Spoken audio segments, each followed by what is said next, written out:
finally. I do say so myself. Wow. Wow, it's a big size. He doesn't like you. Huge. Wow, what a beautiful, beautiful frog. How did you catch him?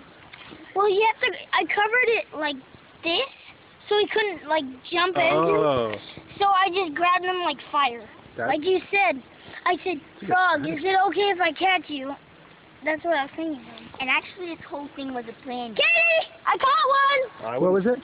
This whole thing was a plan. Well, we spied him on top of that hill, and then I told Dan to come over, and then I told him that he can chase the frog up here where I was standing, and then Jesse